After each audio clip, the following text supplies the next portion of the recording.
예수님과 제자들이 겟세마네 동산에서 기도를 마치실 때쯤 유다가 왔습니다. 예수님 일행이 겟세마네 동산에 올라가서 기도하고 있을 때에 그때 유다는 그 무리에서 이탈해 있었던 것이죠. 예수님께서 배반을 예고하고 난 이후에 유다는 독자적으로 행동을 했던 것 같습니다. 아마도 그는 나름대로 분주하게 움직였을 것입니다. 예수님을 팔려는 그의 계획을 실행에 옮기기 위해서 말입니다. 겟세마네 동산에서 예수님을 찾는 일은 유다에게 그렇게 어려운 일은 아니었을 것입니다. 예수님과 제자들은 가끔 겟세마네 동산에 모임을 가졌었는데 유다도 그 장소를 잘 알고 있었다고 요한복음이 알려주고 있기 때문입니다. 유다는 큰 무리를 대동하고 왔습니다. 47절을 보면 대제사장들과 백성의 장로들에게서 파송된 큰 무리가 칼과 몽치를 가지고 그와 함께 하였더라고 말하고 있습니다. 그 큰 무리는 대제사장들과 백성의 장로들, 그러니까 유대의 종교 지도자들이 보낸 무리들이었고 그들은 칼과 몽치, 몽둥이를 들고 유다와 함께 겟세마네 동산으로 올라왔습니다. 이렇게 많은 인원과 또 무기로 무장한 모습은 마치 폭도들을 진압하기 위해 온 것 같은 그런 뉘앙스를 풍기고 있습니다. 유다와 종교 지도자들은 예수님 일행이 순순히 체포될 것이라고 생각하지 않았던 것 같습니다. 격렬한 저항이 있을 것이고 그 와중에 어쩌면 희생이 있을지도 모른다는 그런 예상을 했던 것 같습니다. 근데 그 예상이 전혀 틀린 것은 아니었습니다. 예수님의 제자 가운데 한 사람은 칼을 휘둘렀으니까요. 이미 유다는 예수님을 체포하러 온 병력과 암호를 짜 두었습니다. 어두컴컴한 장소였고 그런 시간이었기 때문에 이분이 목표물이다라는 것을 병력들에게 확인시켜주는 그런 의미에서 병력과 암호를 짜 두었던 것이죠. 그 암호는 입맞춤이었습니다. 고대 근동사회에서 친구들 간의 우정을 상징하는 그런 인사관습이었는데 그 인사관습을 배신하는 행위로 사용하게 된 것이죠.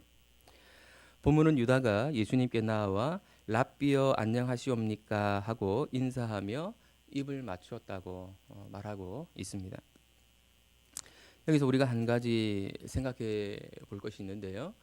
유다가 왜 이런 일을 했을까 하는 것입니다. 한 가지 딱 부러지는 동기가 있어서 유다가 예수님을 배신했다. 그렇게 말하는 것은 성경에서 좀 찾아보기가 어렵습니다. 돈이 단초가 될 수는 있는데 돈 때문에 유다가 예수님을 팔았다고 보기도 그 설명이 충분해 보이지 않습니다. 나중에 그 돈을 밭에다가 던져버리거든요. 예수님이 혁명을 이루고 새로운 나라, 하나님 나라를 세우기를 원했는데 그래서 자신이 모든 것을 헌신하고 따라다녔는데 어쩌면 예수님이 예루살렘에 올라오셔서 죽음에 대한 언급을 하시고 그래서 실망하고 화가 나서 이런 일을 범했는지도 잘 모르겠습니다. 분명한 것은 유다에게 예수님에 대한 이해가 결여되어 있었다는 사실입니다. 마태복음에 예수님을 랍비라고 호칭한 경우가 딱 두 번 나타나는데요. 그 두 번 다 유다의 입에서 나온 말입니다. 다른 제자들 역시 예수님에 대한 이해가 충분하지는 않았지만 그래도 그들은 예수님을 주라고 불렀습니다. 유다는 달란트 비유에 나오는 한 달란트 받았던 종과 매우 비슷해 보입니다. 주인을 잘 알지 못했던, 주인을 이해하지 못하고 있었던 그 종의 모습이 이 유다에게서 나타나는 것이죠. 언제부터였는지 정확하게 단정 지을 수는 없지만 유다는 예수님을 따라다니면서 가르침을 듣고 그분이 행하시는 사역을 보았음에도 불구하고 그분을 제대로 이해하지 못했던 것이 분명합니다. 단지 혁명을 이룰 한 명의 선생 정도로 이해를 했던 것 같습니다. 예수님의 제자 무리에 속해 있었으면서도 예수님을 단지 선생 정도로, 랍비 정도로 이해하는 제자가 있었다는 사실은 우리에게 경고의 메시지를 줍니다. 교회 안에도 예수님에 대한 진정한 이해에 이르지 못한 사람들이 있을 수 있다는 것이지요. 특별히 개인주의, 이기주의가 심화된 그런 사회 속에서는 이런 일들이 더 쉽게 그리고 훨씬 더 다양한 모습으로 나타날 수 있습니다. 종교를 가지니 마음이 편해졌어. 교회에 나가고부터 우리 가족 관계가 더 좋아진 것 같아. 좋은 교훈도 정기적으로 듣고 또 좋은 사람들도 만날 수 있어서 교회 다니기를 참 잘한 것 같아. 뭐 예수님을 따름으로 인해서 얻을 수 있는 유익들의 일부분일 수는 있지만 이것이 예수님을 따르는 이유가 될 수는 없습니다. 예수님 때문에 나에게 주어지는 개인적인 또는 가족적인 이런 유익이 있어서 예수님을 따르는 사람들은 그 유익들이 사라지게 되었을 때 언제든지 예수님을 떠날 수 있다는 것을 시사하기 때문에 그렇습니다. 예수님은 유다에게 한마디 하시고 체포되십니다. 친구여, 내가 무엇을 하려고 왔는지 행하라. 여기서 예수님이 유다에게 친구여라고 부른 이 사실을 통해서 어떤 해석가들은 예수님은 여전히 유다에게서 당신의 우정을 거두지 않으셨다. 여전히 우정을 갖고 계셨다. 이렇게 해석을 하기도 합니다. 근데 친구여라는 이 호칭, 이 단어 역시 마태복음에서 딱 두 번 등장하는데요. 모두 예수님의 비유에서 언급이 되는 그런 단어들입니다. 그런데 두 비유 모두에서 친구여라고 비유해서 호칭이 되는 그 사람은 모두 적절치 못한 행동을 한 사람 또는 종에게 붙여지는 그런 호칭들이었습니다. 포도원 품꾼 비유에서 처음으로 친구여라는 호칭이 나타나는데요. 포도원에 먼저 왔기 때문에 주인과 약속된 금액 한 데나리온보다 더 많은 것을 받기 원했던 종에게 주인이 했던 호칭이 친구여였습니다. 그리고 혼인잔치 비유에서 임금의 관대한 초청으로 혼인잔치에 들어오기는 했지만 예복을 입지 않은 사람에게 임금이 했던 호칭이 친구여였습니다. 그러니까 두 비유에서 모두 친구여라는 호칭은 적절치 못한 반응을 보인 행동을 한 사람에 대해서 종에 대해서 주인이 또는 임금이 했던 표현이었던 것이죠. 예수님은 친구여라는 이 호칭을 통해서 유다가 지금 적절치 못한 행동을 하고 있다는 사실을 지적하고 계시는 것인지 모릅니다. 그럴 것입니다. 그리고 어쩌면 유다가 예수님이 앞에 말씀하셨던 그 두 비유, 포도원 품꾼의 비유와 혼인잔치의 비유가 생각이 나서 자신의 모습을 돌아보기를, 그래서 회개하기를 원하고 그런 말씀을 하셨는지도 모르겠습니다. 어쨌든 예수님은 유다가 데려온 무리들에 의해서 체포되셨습니다. 예루살렘에 입성해서 하나님 나라의 깃발을 들어 올릴 것이라고 예상했던 제자들의 그 기대는 물거품이 되고 말았습니다. 이런 상황에서 제자들이 나타낸 반응이 소개가 되는데요. 그 반응은 두 가지였습니다. 첫 번째 반응은 폭력이었습니다. 제자 중 한 사람이 칼을 빼 휘둘렀는데 대제사장의 종에 귀가 떨어져 나갔습니다. 요한복음은 이때 칼을 휘둘렀던 제자가 베드로였고 칼에 맞은 사람이 말고였다는 정보를 알려줍니다. 그리고 누가복음은 예수님이 떨어진 그 귀를 다시 붙여서 말고의 귀를 고쳐주었다는 사실을 알려줍니다. 마태복음은 다른 복음서에 없는 예수님의 두 가지 가르침을 제시하는데요. 그것에 대해서는 우리가 잠시 후에 살펴보려고 합니다. 제자들의 첫 번째 반응이 폭력이었다면 두 번째 반응은 도망이었습니다. 예수님이 항전 의사를 밝히지 않고 순순히 체포되시려고 하는 그런 반응을 보였을 때 제자들은 주랭랑을 치게 됩니다. 추종자들인 자신들도 체포당할지 모른다는 두려움이 갑자기 엄습했기 때문일 것입니다. 제자들의 반응을 좀 정리를 해보면 둘 다 바람직한 그런 모습은 아니었다고 말할 수 있습니다. 둘 다 극단적인 반응이었죠.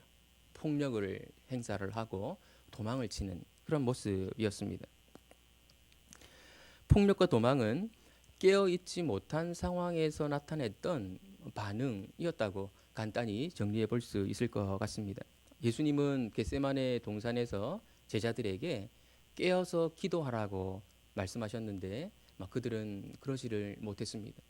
그리고 그 결과가 이런 극단적인 반응, 폭력과 도망이라는 바람직하지 못한 그런 반응의 모습으로 나타났던 것이죠. 기도로 준비되어 있지 않을 때 나타날 수 있는 자연스러운 반응, 그것은 본능적일 수밖에 없을 것 같습니다. 화가 나면 화를 내고 분을 나타내고 그리고 두려움이 느껴지면 도망하는 이런 모습이지요. 우리들도 종종 나타내는 그런 모습이 아닌가 그런 생각이 듭니다. 제자들에게 나타났던 폭력과 도망이라고 하는 반응은 매우 본능적인 그런 반응이었다고 말할 수 있을 것 같습니다. 그렇다면 기도로 준비되셨던 예수님의 반응은 어떠했을까요? 첫 번째로 나타나는 준비된 예수님의 모습은 비폭력주의의 실천이었습니다. 칼을 휘두른 베드로에게 칼을 거두라고 말씀하시면서 폭력은 폭력으로 망한다는 그런 교훈을 주십니다. 원래 예수님은 산상설교에서 이 비폭력에 대해서 이미 제자들에게 말씀하신 바 있었습니다. 나를 해하려고 하는 이웃에 대해서 폭력으로 대항하지 말 것을 말씀하신 것이었는데요. 우리가 잘 아는 그 구절이 이런 것이죠. 오른편 뺨을 치거든 왼편도 돌려대며, 그리고 속옷을 달라 하거든 겉옷도 주며, 오리를 가자 하면 심리까지 가주는 이런 비폭력주의에 대해서 예수님이 이미 제자들에게 설교하신 바가 있었습니다. 그런데 그 가르침의 내용을 이 상황에서 예수님 자신이 실천하고 계셨던 것입니다. 그것도 아주 극한 상황에서 말이죠. 사실 잘 아는 진리도 극한 상황에서는 무시되기가 쉽습니다. 이런 상황에서는 어쩔 수 없어, 이런 반응을 보이는 것이지요. 그렇지만 예수님은 그런 극한 상황 가운데서도 당신의 가르침을 실천하고 계셨던 것입니다. 이것이 준비된 사람의 모습인 것이죠. 두 번째로 예수님의 준비되심은 수동적이지 않고 주도적인 모습으로 나타났습니다. 예수님은 어쩔 수 없이 체포되셨고, 그래서 어쩔 수 없이 십자가의 길을 가셨다. 그것이 아니라는 말입니다. 자신이 체포되기로 하셨고 십자가의 길을 가기로 스스로가 결정하시고 그 길을 걸어가셨다라는 것입니다. 예수님은 제자들에게 이렇게 말씀하십니다. 너는 내가 내 아버지께 구하여 지금 12군단 더 되는 천사를 보내시게 할 수 없는 줄로 아느냐. 로마의 한 군단이 6,000명으로 이루어져 있기 때문에 12군단이라고 하면 7만 2천 명이 되는 그런 인원입니다. 천사가 한 명만 있어도 엄청난 위력을 가질 것 같은데 7만 2천 명이면 엄청난 위력을 가지고 있겠지요. 예수님은 무기력하게 당하는 희생자가 아니라 하나님의 뜻을 이루기 위해, 성경을 성취하기 위해 자발적으로 붙잡히시기로 결정하셨다. 그것을 제자들에게 말씀하고 계시는 것입니다. 예수님이 이 상황을 주도하고 계시다고 하는 것은 예수님이 이 현장에 있는 다른 사람의 처신에 대해서 하나씩 지적하시는 것을 통해서도 분명히 나타납니다. 예수님은 당하고 계시는 것이 아니라 이 상황을 주도하고 계십니다. 앞서 예수님은 유다에게 친구여라고 부르심으로 그의 행동이 적절치 못한 것임을 암시하셨다고 말씀드렸습니다. 그리고 제자들에 대해서는 폭력을 멈출 것을 요구를 하셨고, 그리고 성경을 이루기 위해 체포되는 것임을 분명히 말씀하셨습니다. 그리고 무리들에 대해서는 예수님이 숨어 다니는 것도 아닌데 이렇게 많은 인원이 그리고 무기를 들고 온 것은 매우 부적절한 행동이며 또 비겁한 행동이라는 것을 말씀하십니다. 어두컴컴한 시간에 예수님을 잡으러 온 것, 그 행위가 말이죠. 이런 예수님의 모습은 이 상황 전체를 통제하고 계시고 또 통찰하고 계시고 주도하고 계시다는 그 사실을 우리에게 보여주는 것입니다. 도대체 예수님의 이런 당당한 반응은 어디서 나온 것일까요? 예수님은 어떻게 이렇게 이 상황 가운데, 극한 상황 가운데서도 당당하실 수 있었던 것일까요? 주도적일 수 있었던 것일까요? 한마디로 그것은 하나님의 주권에 대한 신뢰에서 나온 것입니다. 불법적인 일들이 일어나고 있지만 하나님의 뜻을 바라보면서 그 뜻에 순종하는 길을 가게 되면 하나님께서 책임지실 것이다. 그리고 하나님의 통치가 반드시 실현될 것이다 하는 그 믿음이 예수님께 있었기 때문이었습니다. 그 믿음은 늘 예수님께 있었던 것이었지만 겟세마네 동산에서의 기도를 통해서 더 분명해지고 더 확고해졌던 그런 믿음이었습니다. 앞날에 대한 두려움이 없었던 것은 아니지만 예수님은 기도를 통해서 하나님의 주권에 대해서 더 확신을 가졌던 것입니다. 그리고 그것이 하나님의 원대로 되기를 원한다는 기도로 나타났던 것이죠. 기도를 통해서 예수님은 하나님으로 당신 자신을 채우셨습니다. 하나님의 주권 사상으로 당신을 채우셨습니다. 하나님으로 가득 찬 사람에게 두려움은 더 이상 존재하지 않는 것이죠. 그래서 예수님은 고난의 길을 묵묵히 걸어가실 수 있게 됩니다. 하나님께서 책임지실 것이기 때문에 하나님의 통치가 결국에는 실현될 것이기 때문에 그것을 믿고 고난의 길을 가시게 된 것이죠. 오늘 본문이 우리에게 주시는 메시지를 좀 정리해 보겠습니다. 기도로 준비되지 못한 제자들의 모습, 그 모습은 한마디로 너무나도 연약한 모습이었다는 것입니다. 하나님으로 채워지지 못한 사람의 모습, 성도들의 모습은 너무나도 연약할 수밖에 없습니다. 제자들이 그 극한 상황 가운데서 나타냈던 그 반응이 그냥 본능적인 반응이었던 것처럼 하나님의 백성들도 성도들도 동일하게 어려움 앞에서 본능적인 반응을 나타낼 수밖에 없습니다. 기도로 준비되어 있지 않을 때, 하나님의 주권으로 채워져 있지 않을 때 그런 모습이 나타날 수 있다는 것이죠. 그러나 우리는 후에 예수님의 제자들이 기도의 사람들이 되어 있는 것을 보게 됩니다. 사도행전을 보면 성령을 받게 되고 그 이후에 늘 기도하는 모습으로 보내는 또 자신의 사역을 준비하는 제자들의 모습을 보게 됩니다. 그래서 그들은 예수님의 가신 길을 따라가게 되고 예수님이 행하셨던 그 사역을 감당하게 됩니다. 예수님이 나보다 더 큰 일도 행할 것이라고 말씀하셨는데 실제로 더 큰 일들을 행하는 모습으로 나아가게 됩니다. 우리도 기도로 잘 무장되고 하나님으로 가득 채우고 하나님의 은혜로 우리 자신을 가득 채워서 이 세상이 감당치 못할 그런 놀라운 일들을 감당해 나갈 수 있는 그런 저와 여러분들 되시기를 예수님의 이름으로 축원드립니다. 기도하겠습니다. 하나님 아버지, 기도에 깨어